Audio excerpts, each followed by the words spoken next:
ઉનામાં આમ આદમી પાર્ટીના ઉમેદવાર પર ફાયરિંગની જે ઘટના સામે આવી હતી એના જ્યારે તપાસ થઈ ત્યારે પોલીસ તપાસમાં એ સામે આવ્યું છે કે આમ આદમી પાર્ટીના આ જે ઉમેદવાર હતા અજયભાઈ બાંભણિયા એમના દ્વારા જ આખું કાવતરું ઘડવામાં આવ્યું હતું અને ફાયરિંગની જે ઘટનાના એ આક્ષેપ કરી રહ્યા હતા એ આક્ષેપ પાયા વિહોણા છે અને આ પ્રકારની કોઈ પણ ઘટના બની જ નથી.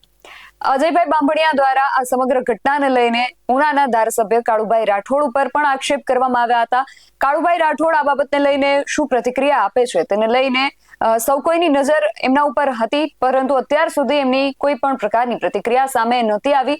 પોલીસ તપાસમાં આ બહાર આવ્યું છે કે આ અજયભાઈ બાંભણિયા દ્વારા આખું કાવતરું જ ઘડવામાં આવ્યું હતું.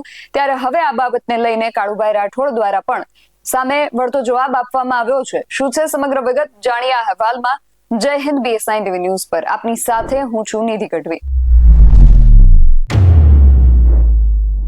ઉનાના ધારાસભ્ય કાળુભાઈ રાઠોડ ઉપર ઉના નગરપાલિકાના આમ આદમી પાર્ટીના જે ઉમેદવાર હતા અજયભાઈ બાંભણિયા એમના દ્વારા એવો આક્ષેપ કરવામાં આવ્યો હતો કે મારી ઉપર એમના દ્વારા ફાયરિંગ કરવામાં આવ્યું છે.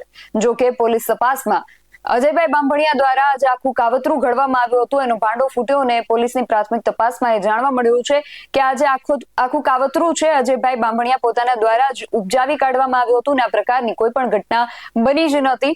એમણે રાજકીય કિન્નાખોરીના ભાગરૂપે કદાચ આવું કર્યું હશે એવા આક્ષેપો થઈ રહ્યા હતા.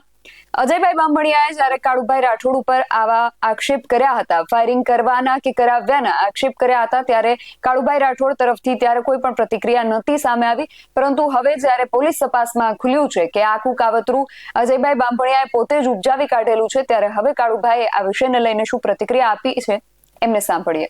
આજે પ્રેસ કોન્ફરન્સમાં ખાસ તો જે તમને ખ્યાલ છે કે 23 તારીખે રાતની જે ઘટના બની, અજય બાંભણિયા દ્વારા જે સ્ટોરી બનાવવામાં આવી હતી, સ્ટોરી એવી હતી કે રાત્રિના સમયે 9:30 વચ્ચે હું ગરાળ ગામે જતો હતો. ત્યાં કોઈ બાયપાસ ઉપર અજાણ્યા શખ્સો આવીને બાઇકમાં મારી ઉપર ફાયરિંગ કર્યું. આ પ્રકારનો સ્ટોરી બનાવી અને ભાઈ પોલીસ સ્ટેશને પછી પરત પહોંચ્યા. ત્યાં એને પોતાની રજૂઆત કરી પોલીસને કે આ પ્રકારનો ઘટના મારી પર બની છે ને મારી પર અજાણ્યા શખ્સોએ ફાયરિંગ કર્યું છે. ત્યારબાદ ત્યાં પોલીસનું કહેવા મુજબ ત્યાં એ બધી રજૂઆત સાંભળી અને ત્યારબાદ પોતે ત્યાં ખુરશીમાંથી પડી ગયા અને ત્યારબાદ દવાખાને લઈ જવામાં આવ્યા હતા. દવાખાને લઈ ગયા પછી ત્યાં બધી અમારી પર પણ થોડોક આક્ષેપ કર્યો એવો વિડીયો પણ મારી પાસે આવ્યો હતો કે એમાં ક્યાંક ને ક્યાંક કાળુભાઈ રાઠોડનો દ્વારા કરવામાં આવ્યો હોય એવી આક્ષેપ હતો. વિડીયો પણ મેં એનો સ્ટેટમેન્ટ વિડીયો મેં જોયો હતો.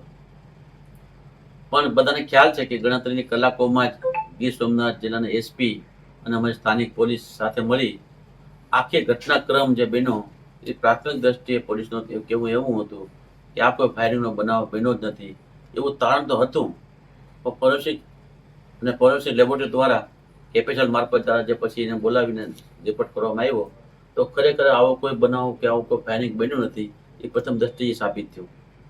એવા સંજોગોમાં અમારા SP સાહેબનું નિવેદન તમે સાંભળ્યું હશે સ્ટેટમેન્ટ કે જ્યારે ફરિયાદી પોતે પોલીસ સ્ટેશને આવ્યો ત્યારે પોતાના શરીરમાંથી એક ગાડીમાંથી ઉતરતા હોય એમાંથી પોતાના શરીરમાંથી એક કાર્ટીસ પડી ગયું અને એ કાર્ટીસ સંપૂર્ણપણે જીવિત કાર્ટીસ હતું. એટલે પોલીસને ક્યાંક ને ક્યાંક શંકા ત્યારે જ ગઈ હતી, પણ SP સાહેબે પોતાની PCમાં આખી વિગતવાર ખુલાસો કર્યો કે આખી સ્ટોરી ક્યાંક ને ક્યાંક કોઈકને ફસાવવા માટેનો પ્લાન કર્યો હોય અથવા ચૂંટણીઓ ચાલુ છે તો સહાનુભૂતિ માટેનો પ્લાન કર્યો હોય. એટલે આખી કલ્પિત સ્ટોરી હતી અને આપણે સૌ ખ્યાલ છે કે એનો પર્દાફાશ થઈ ગયો છે. ના માણસની વાત કરીએ તો એક બ્લેકમેલ માણસ છે. એ લોકોને આવા બ્લેકમેલ કરી આવા ભૂતકાળમાં ઘણા કિસ્સાઓ બન્યા છે. ઘણા શહેરના ઘણા વેપારીઓ પણ એના ભોગ બનેલા છે, ઘણા રાજકીય લોકો પણ એના ભોગ બનેલા છે. ભૂતકાળમાં આવા લોકોને ડમી સ્ટોરી બનાવી લોકોને બ્લેકમેલ કરી પૈસા કેમ કઢાવવા એ પૈકીનો એક વધુ એક સ્ટોરી બનાવી પણ ગણતરીના કલાકોમાં તેનો પર્દાફાશ થઈ ગયો છે. આપને ખ્યાલ છે કારુભાઈ આના વિશે આપણે કઈ ફરિયાદ કે નોંધાવી છે? આપણે આક્ષેપ કર્યા હતા ના, મારે આના બાબતે ફરિયાદ ક્રમ થતો ને પોલીસ પોતે ફરિયાદ બની અને જે કંઈ તપાસ તટસ્થ કરી રહી છે. પ્રશ્ન એટલો છે કે આ જે ઘટનાક્રમ બન્યો છે ના 24-48 કલાક પહેલા કે 8 કલાક પહેલા આમાં કોણ લોકો પડદા પાછળ છે એટલી બધી મારી એક ચોક્કસ મારી વાત છે કે આમાં ક્યાંક ને ક્યાંક અન્ય આમ આદમીના લોકો પણ આમાં ક્યાંક સંડોવાયેલા હોય અને આની તો 120 બી લગાડી અને આખી કાવતરાની કલમનો ઉપયોગ કરી અને ઝીણવટભરી પોલીસ તપાસ થાય તો હથિયાર જે કાર્ટિજ મેળવ્યું છે તો હથિયારો ક્યાં છે, કોની પાસેથી આવ્યા, અને આ તો માસ્ટર માઇન્ડ છે જ. વિશેષમાં એવો કોણ માસ્ટર માઇન્ડ ઉનામાં છે? કોઈ પોલિટિકલ લોકો છે કે આમ આદમીના માણસો પોતે જ છે કે બીજા અન્ય પોલિટિકલ લોકો છે? એનો એક તપાસનો વિષય છે. પણ ઝીણવટથી તપાસ થાય તો આમાં ઘણું હજી ક્યાંક ને ક્યાંક પડદા પાછળ ક્યાંક ને ક્યાંક લોકો બહાર આવશે એવી મને શક્યતા જણાય છે. તમારું જ નામ લેવાનું, તમારા ઉપર આક્ષેપ કરવાનું કારણ શું હોઈ શકે? પોલિટિકલ ચૂંટણીઓ છે, હાર ભારી ગયા છે.